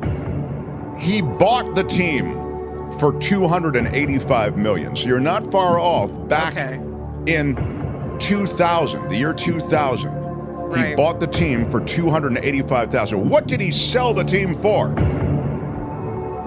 We got some guesses here. Shadow producer Calvin Wong, $3.2 billion. Louis, $3.5 billion. 1.2 billion from Randy. Yeah. 2.5 billion from BW Rock. 6.66 billion, Sayo. 666. The actual retail price. Sir, what's it going to take to get you into the Dallas Mavericks today? To get you to drive home with the Dallas Mavericks team. Controlling interest in the Dallas Mavericks, bought in 2000 for $285 million. Sold by Mark Cuban for $3.5 billion. That was the number we wanted. After 23 years, that was a good investment. $285 million, he turns it into $3.5 billion. Yeah, he did well with it. And I think, I'm not sure if you covered this the past few days, he did leave Shark Tank. So I think there's a lot of people speculating that he might be in the running for president, maybe? He says he's not. He says the leaving Shark Tank and the selling of the Mavericks has nothing to do with him running for president. Well, he is a celebrity like the last president, and he does come off a very high-profile show like the last president, and he is a rich guy like the last president. This guy is a legit rich guy. The last president was not. He was a pretend rich guy. So he is a legit entrepreneur and investor, Mark Cuban is. And he has sold this team to the billionaire Miriam Adelson. I believe she is the check this, Albert. Will you check it, or Kim, will you check it? Google it. I believe she's related to Sheldon Adelson, but I may be wrong about that. He, the billionaire guy who passed away, he owns, or his estate, I suppose now, owns the Venetian Hotel, a bunch of gaming operations, a bunch of them in Macau. I don't know if she's related to him or not. Same name. Adelson and the Las Vegas Sands, are partners. Right. So, she is. Yeah, she is the, right. So the deal is subject to approval by the NBA Board of Governors, but I'm guessing there won't be a lot of pushback on that. She's the world's, according to USA Today, she's the world's 5th richest woman. Wow. Well, that's a good brag, I think. She's Sheldon's widow. This is Casey Kasem on American Top 40 in Hollywood. And here she is. She's the number 5 richest woman in the world, according to Kim McAllister. Yeah, she's Sheldon's widow. He died in 2021. Right. Yeah. So this is Casey Kasem on American Top 40 in Hollywood. She inherited all the money when Sheldon Adelson died, and his extensive financial resources and experience in the entertainment industry make her the number 5 richest woman in the world. Listen to her. She's a doctor by trade. She has a bachelor's in microbiology and genetics at the Hebrew University of Jerusalem, an MD from Tel Aviv University's Sackler Faculty of Medicine. Wow. She's something. This is Casey Kasem on American Top 40 in Hollywood. She owns the Dallas Mavericks now, but if she needs a fallback, she can become a doctor because she has an MD from the Sackler School of Medicine. Very good knowledge, Kim. Well Googled, I might say. Thank you. Well Googled. They're good Googlers, and then they're kind of like mediocre Googlers. You're a good one. Yeah. You're a good one. Anyway, so, who knows? Maybe Homeboy's going to move on to the Oval Office. I don't know. And he comes from a good place. He has that cost plus drug company that's trying to combat against the pharmaceuticals. Yeah, So obviously, right. he does. I don't know. It would be a great candidate, to be honest. Yeah, I think you're right. He certainly has name recognition, and as you say, he has some virtuous aspects to the use of his fortune, Do you watch that show Shark Tank at all? Albert or Kim, do you watch it? I love watching the highlights on YouTube. That's my favorite thing. And it really is great because you kind of know ahead of time what's going to happen with the highlight. Or the shorts. The shorts will show like these are people regret not taking like Snuggle, like those type of things. I like watching those videos. Well, I love that they turned down the ring. They turned down the ring technology. I mean, that's Now probably one of the it's on every door. Courtney and I will watch it, and then we'll, I'll stop it like at different strategic points, like when the person comes out and goes, "Sharks, what if I told you you could take any trip anywhere in the world and it wouldn't cost you any money?" Then I'll just stop it. I'll go, "Okay, does this person get a deal or not?" And we like to stop it like at strategic places before it's really clear whether there's a deal coming. And so what you're saying is you and Courtney have your own game show on the couch? Yes, we do. Mm-hmm. We love that Shark Tank. Yeah. And sometimes it'll be late and we got to go to sleep and all this stuff. And we'll go, we want to watch a movie or want to watch a movie, and she'll just turn to me and go, "Shark Tank?" So we have a bunch of Shark Tanks there. And so anyway, this guy has a tremendous profile as a result of Shark Tank. And as Albert says, he might have some other assets when it comes to how he's used his fortune. So, all right. But that's the latest. He sold the Mavs to the widow of Sheldon Adelson. So, smash the like button like a boss. With your iron rod. Kim's News, and then Rob Reiner with proof that 4 men killed John F. Kennedy. Rob Reiner's going to be on the show? Yeah, Rob Reiner's coming. Okay. Oh, Albert. You have any more corrections for us today, Kim? No, that's Not about yet. it. Not yet. I think All I've really, put it out there. Sorry. Yeah. Well, I said something last year on a different show. on a different show. Yeah, she didn't apologize. She should have apologized. She corrected. Mm-hmm. But My bad. I'm sorry. Exactly. If you missed it, she apparently had the wrong information, the wrong picture up Just put the wrong picture up. That's on all. Nikki's show, and she felt compelled on this show to That's make right. the apology, which You know, is they do this bizarre. to me me. all the time. I don't know what the hell I they do it just for. Do not understand it. Such a Makes no sense. complainer. Exactly. Really? All right. Kim's News, and then a little Reiner. The Mark Thompson Show.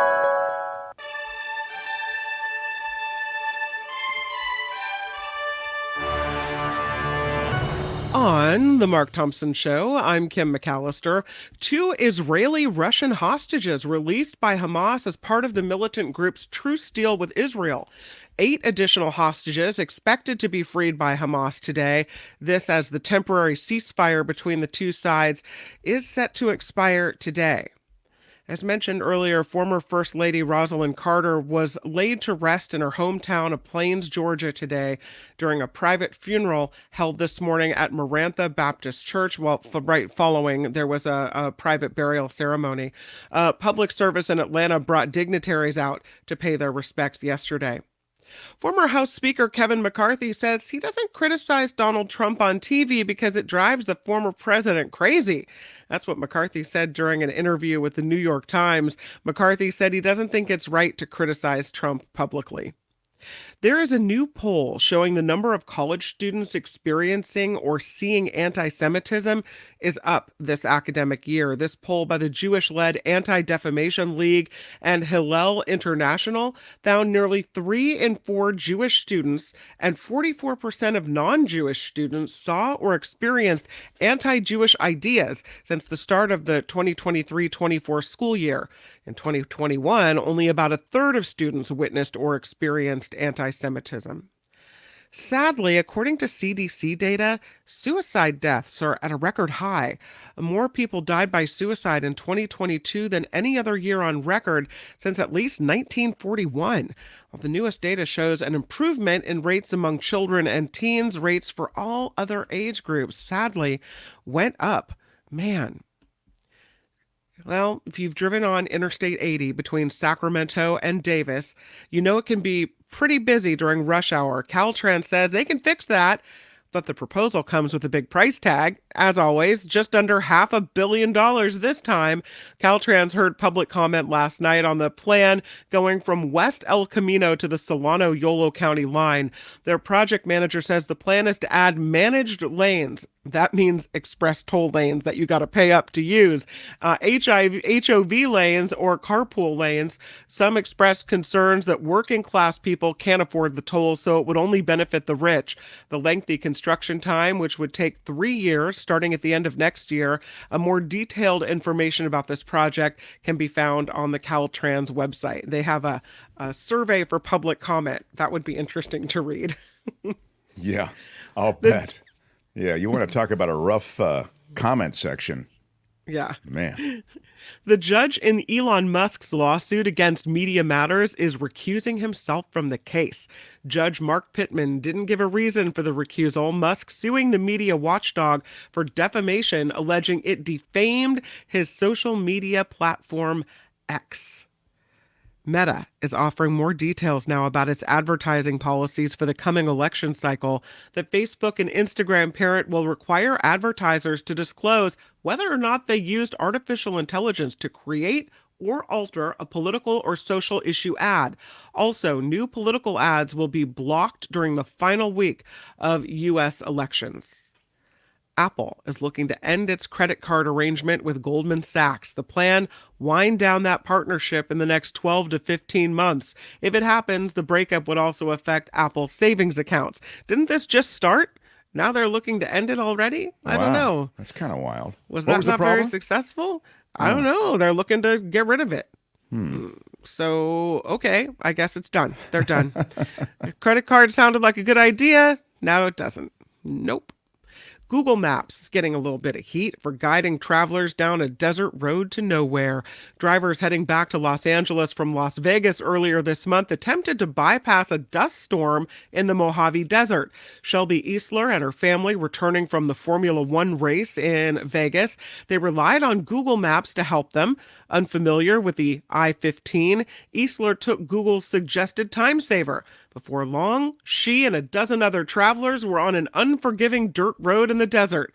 Untimely, she made it back to Las Vegas, where she was forced to leave her car at a service center for tire and alignment repairs. Oops. Oh, my God. Well, it's called common sense. You don't just go where the computer tells you to go. If it looks wrong, it looks wrong, right?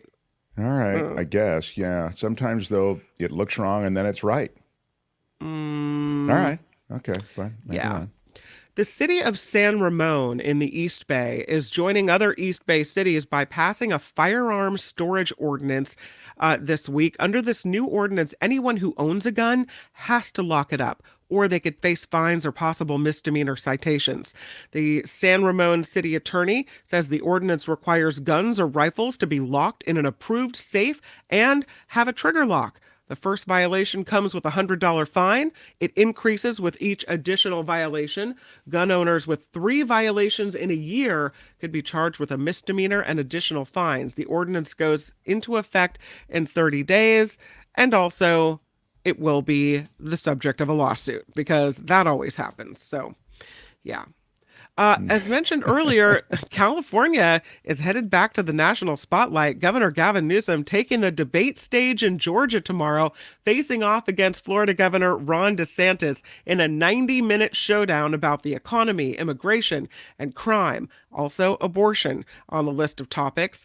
Who do you think is going to win that one? I think Newsom's going to wipe up the place with DeSantis. I think so. I mean, I think, it's some of the chess moves in that debate or conversation or whatever it is. I know these things are always billed as debates, but they sometimes feel just more like shows or some kind of expositions. But what I was going to say is that he'll come after, DeSantis will, California, problems we have with homelessness, problems we have with drug abuse, inability to really get a hold of that, and, major cities in decline. And then I would suspect that Newsom will go after Florida on, climate change denial, COVID deaths, maybe, the science denial, burning of books, which is they're not burning them literally, but they are pulling them from the curricula, and I would include, science denial, which is part of the pulling of the books.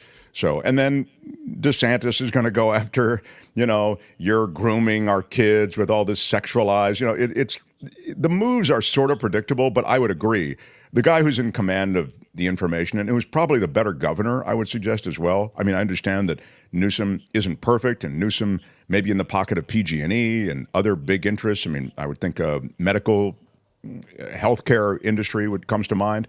But that said, I mean, all these guys are mobbed up in some way, and I suspect that Newsom is the better governor of the two.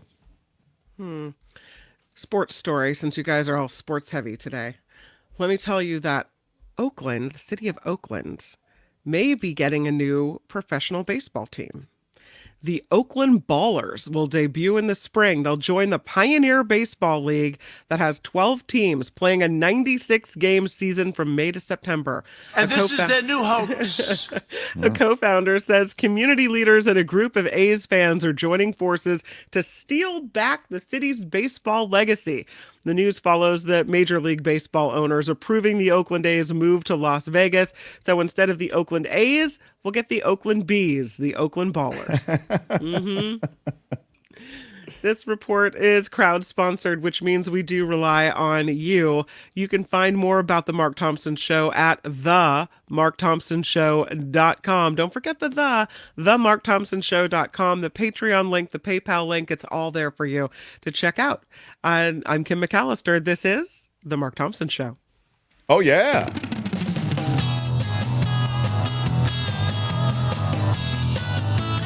The Mark Thompson Show.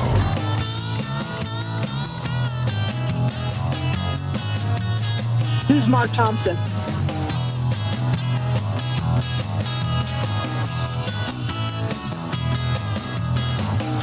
This is a word from the Lord, and he's not happy.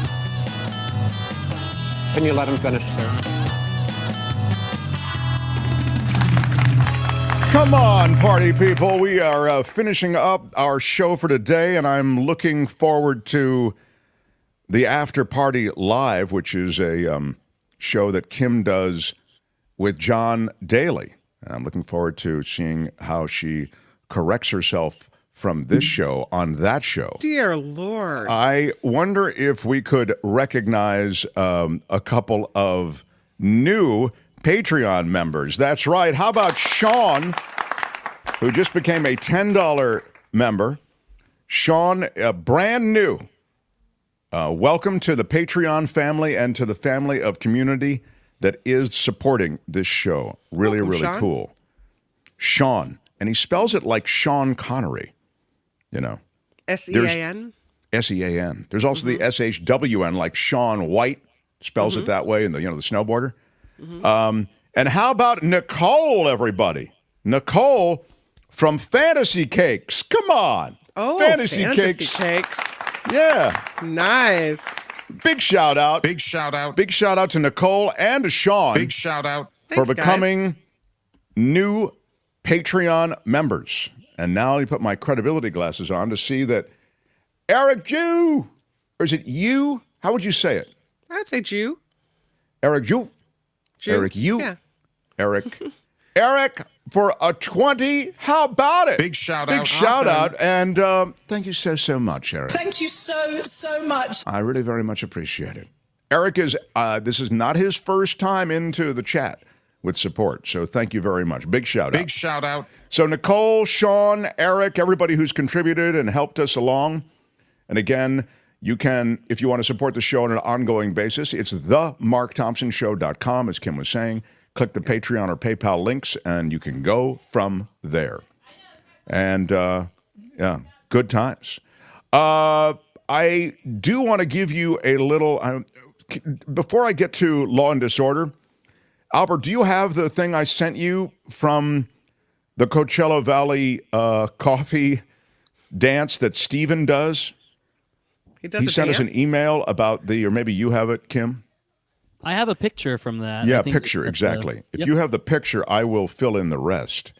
Because Steven talks about the fact that he starts every day like this. Apparently, he likes that Allen Brothers mug, okay? And 10 ounces, a shot of cream, and exactly 2 tablespoons of Coachella Valley coffee. Nice. I pour my kettle over the coffee and absolutely amazing taste. He says sugar ruins it. No sugar. So he has a kind of a vintage, what am I trying to say, a water pot that he heats the water and then All right. pours it over. So that's pour over coffee, and they're He's a little old school. That's good. Mm-hmm. Yeah. Yeah. Pretty cool. All right, let's move on. Thank you for the support there. Coachella Valley Coffee is a great sponsor of the show, and you won't be disappointed. That's CoachellaValleyCoffee.com. And look, if you go there, you can order anything on the website at all and as much as you want, and you can get 10% off at checkout with the discount code MARK-T, as you can see it. MARK-T at checkout for 10% off. Let's do some law and disorder. Sorry, I was getting the Coachella Valley's coffee stuff. Oh, I see. Okay, all right. Well, Albert, thank you. Yeah, Maybe all for right. post, we can. Do you want me to do it again? Let's redo it. Yep. All right. Oh, that's so that's great. And that's a great way to support the show and support a sponsor. All right, let's do some law and disorder. In the criminal justice system, the people, Pimps, addicts, thieves, bums, winos, girls who can't keep an address, and men who don't care. are represented by two separate yet equally important groups. A cop, a flatfoot, a bull, a dick, John Law. You're the fuzz, the heat, you're poison, you're trouble, you're bad news. These are their stories. Well, a man died surfing, as it's called, outside a San Francisco Muni train. Should the city of San Francisco be held liable? You can tell me in the chat what you think as I tell you about this story and the fact that San Francisco is not alone in this. Many major cities get these people hitching rides. They call it surfing. And in San Francisco alone, at least 46 reports of this surfing, people hitching rides on the hooks of Muni trains. Where you grab onto the back of the bus and just Right. like, okay. The number has actually surfaced. We know more about it because there's been a lawsuit. It was brought by the mother of the guy who died after tucking himself between two cars of an out-of-service Muni train. Surveillance video showed that Todd Odnamar was sitting on the coupler device, apparently without holding on, his arms wrapped in his T-shirt as the train coasted toward the rail yard. No, And then he fell off. This is what we call the Darwin Awards. This is your poor choice. Why is your family suing Muni when you made the poor choice? Obviously, it's dangerous. Duh. His death show the peril of surfing. As Kim says, it is a stupid thing to do. Mm-hmm. It is a stunt witnessed on transit systems across the country. As I was saying before, San Francisco is not alone. There are viral videos of all this stuff from, in New York, people walking on the roofs of New York subway trains. There are a bunch of different things related to mass transit, and everybody's trying to go viral. So there are a lot of thrill seekers, and some just kind of want to do it, and they're not aware of how dangerous it is. But what they're trying to say in their lawsuit is, and this is on the part of the plaintiff in the lawsuit, they're suing the city. The attorney says, from our perspective, it's a safety issue that they ignore. And the case is set for trial next year. The mother of the kid who was stunting and surfing and then died is suing for an undisclosed amount right now. And the train operator is named in the suit. Wrongful death, negligence. I mean, that's a shame because the train operator is just, doing his thing, you'd think. The city attorney's office in San Francisco say the transportation agency can't be held responsible for behavior like that. And Superior Court Judge Richard Ulmer ruled that Muni surfers do not count as customers and therefore are not entitled to the same protections as customers, right? You're not a paying customer if you're hanging off the back of the bus. Right. So how are you saying, well, you got negligence caused me to no, Right. your negligence caused your death, So because this is going to trial, there are not a lot of people commenting, but again, this happened at the end of the 3rd Street line, and it was the middle of the night. I mean, it was 1 a.m., and toxicology reports that were done on this guy, Odnamar, he's 21 years old, showed that he was drunk. Blood alcohol concentration of 0.37. He was stumbling on the platform, steadying himself against a car window as he stepped into the gap. So he was struck by the undercarriage of the rear car and fatally injured. Suffered multiple fractures and a hemorrhage on the right side. I mean, the outcome was somewhat predictable, as Kim says. But the San Francisco Muni contract with Siemens, the manufacturer of its light rail vehicles, required the train design to comply with all federal and state regulations. So city attorneys are saying, hey, look, this is complying with all the existing safeguards. How can you sue the city? Well, how can you sue the city? Kind of as Kim said, you sue the city because you don't want to blame your own son, so you sue the city. Yeah. I agree, Ricky. He says, my sorrow is for the ones who love them. Yes. However, you don't sue someone. There's such a thing as personal responsibility. I mean, sorry that he passed, and I'm sorry that his family is sad, but it's kind of his own fault. So. Wow.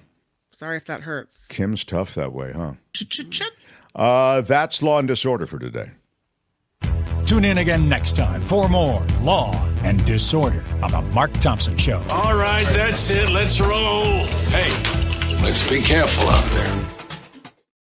Well, I promised you some Rob Reiner. He's gone on various podcasts. He claims that, Rob Reiner is a politically active guy, as you're aware. And I did a show with Rob Reiner, a show that I created. It was an animated show called The Agent. What? It was about this, it was about an agent. It was pretty funny. It was written by, so it was my idea, the character, and sold it to Lorne Michaels' company.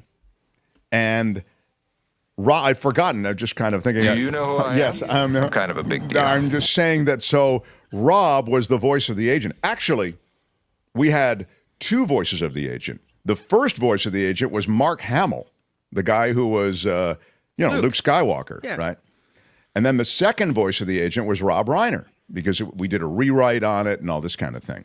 Anyway, this animated show was written by the guy who did Night at the Museum and created Reno 911. So it's pretty funny.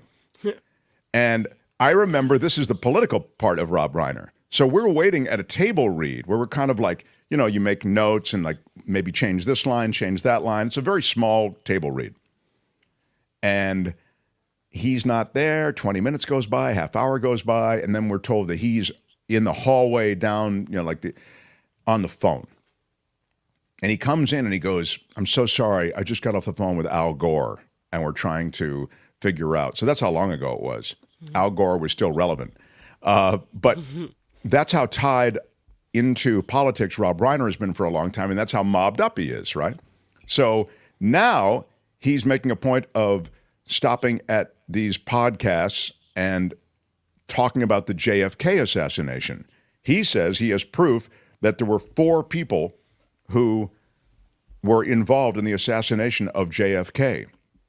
And somebody in the chat, I believe it was Tom, said the Rob Reiner train has stopped at the Stephanie Miller show. And why can't you get... Well, especially since we now know that he was on your special. Like we know you have a contact for him, right? I guess. I mean, I haven't really talked to him in a long time. What I can only find older clips from 6 years ago, so nothing recent. Well, here you go. If you click on in the rundown, that story that's in there, you'll see a clip from Reiner, I believe, talking about this in this new podcast. He was on News Nation, and I think you'll find it. He says he's 100% certain that's the top percentage. Yeah. And he says he's ready to name names. Yeah. The actor director on News Nation, Albert's going to try to rally it now. If you click on that link, Albert, it's native. It's populating that link. In a gripping exploration of what he calls America's great murder mystery, Rob Reiner has launched a 10-part podcast series titled Who Killed JFK? Gosh, it's just amazing. There have been tons of podcast episodes on just this topic, and yet it seems as though one of those things where there's endless interest.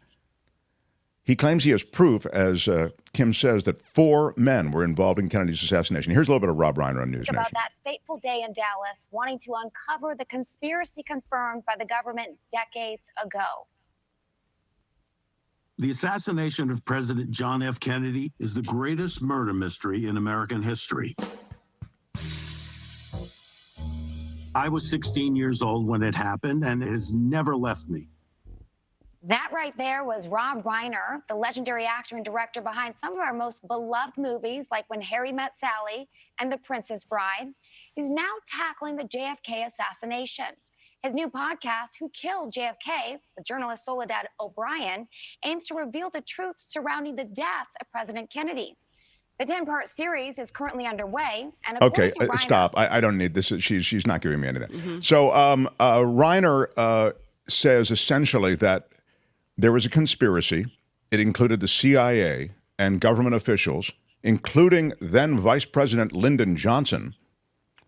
And then after the shooting, Oswald, who was accused of it, Lee Harvey Oswald, claimed to be a patsy. And his assassination by Jack Ruby led many to question the official findings. So it's framed as a comprehensive effort to, put together 60 years worth of information into a cohesive narrative. He talks about the CIA employee that might shed light on things, a former CIA employee's memo talking about Lee Harvey Oswald. Look, I'll just say this about that. The notion that the CIA was involved in the assassination of JFK is not new at all. In fact, it is, I would suggest, sort of among those who don't buy the official line. And most people who buy the official line, I think, really just are intellectually lazy. I mean, it almost seems incredible. I'm talking about the Warren Commission line. So, I mean, the government did an investigation, but they essentially just wanted to put it to bed. So there's a bunch of holes in it. But the idea that the CIA or the intelligence community at large was involved with the JFK assassination is not a new one. The idea that the mob was involved, that's not a new one. If you can put it together into some cohesive narrative, you can maybe break some new ground and till some new soil. But if you knock around YouTube, this very platform where we are, or any podcast platform, you will never, I mean literally never, run out of episodes and shows dedicated to the JFK assassination. What about Johnson? Is that a new theory? Yeah, I'd like to hear more about that.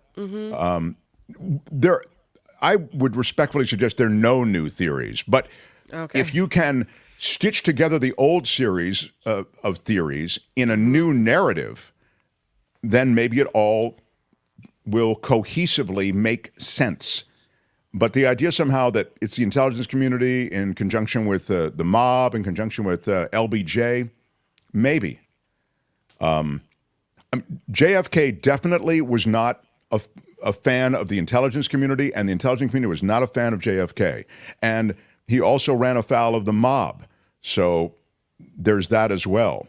It's hard for me to believe that LBJ was involved, but it was all in that movie by the famous director whose name I can't remember. You mean Oliver Stone? That movie had all that.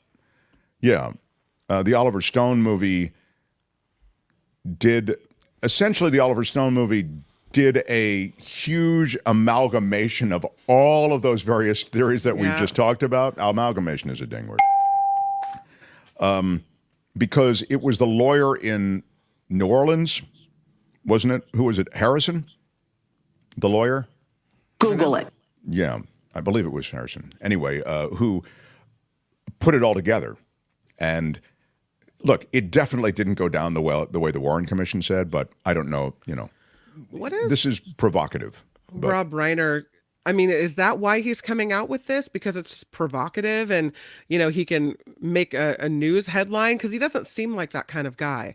So I just wonder what his point is, because if, unless he really does have definitive proof, then he just looks like the next conspiracy theorist. And then now people, when he says something, it's suspect because, unless you have proof to prove a conspiracy theory, one could argue you seem a little bit crackpotish. I will say this. I mean, again, you can offer a lot of conspiracy theories around JFK without being crackpot category. And the reason for that is because we pretty much know that the official line is not really what happened. And so for that reason, you can occupy, I think, conspiracy real estate without being crazy. You know what I mean? As I say from time to time, just because it's a conspiracy theory doesn't mean there wasn't really a conspiracy. I mean, they're really legit. Probably was way more going on than was served up to the public. If you look at the Zapruder film and you look at this other film shot by this other guy, and apparently Reiner does, it suggests that, the official line, which is that the same bullet that hit Kennedy also hit Connolly, the governor of Texas. It just doesn't make sense. It doesn't track. And so Reiner put this together, and I guess he doesn't reveal any names until what episode? It's a 10-part episode. When does he reveal the names, Kim? I'm going to say the last episode, the last 4 minutes. Exactly. Episode 10. Fast forward, fast forward. Yeah. In that way, he's just like every other conspiracy podcast. So he should have just teased another season and say, actually, it'll come in the next season. Yeah. To be continued. Yeah. Albert would have had, don't give it away now. We've got all these viewers. Yeah. The Mark Thompson Show. Albert, I fear that we have to wrap up. Already? Yeah, I believe so. Is there anything more that I have to do? No, I think we got to everything. It was a great show. We got to everything? Yeah, we've got to get Kim to her show, which is the After Party Live. She does that with John Daly. We'll do it live. I'll write it and we'll do it live. Yeah. Pinky with $1 a day. How about it, Pink? Big shout out. Thank you, Pink. We appreciate it. Tomorrow, the great David Katz is here. And I want to talk to David Katz about something that's significant. The Supreme Court may actually be in the process of dismantling the government of the United States, which sounds clickbaity, but it's not. Yeah, it's real. And there's a case right now before the court that might end up being the template by which they can do that. And I'll give you more tomorrow. There's never been anything like this. I'm Shadow Stevens for the Mark Thompson Show. Bye-bye. Off to the after party. Bye-bye. Thanks, everybody who supports us and joined us today. And until tomorrow, bye-bye.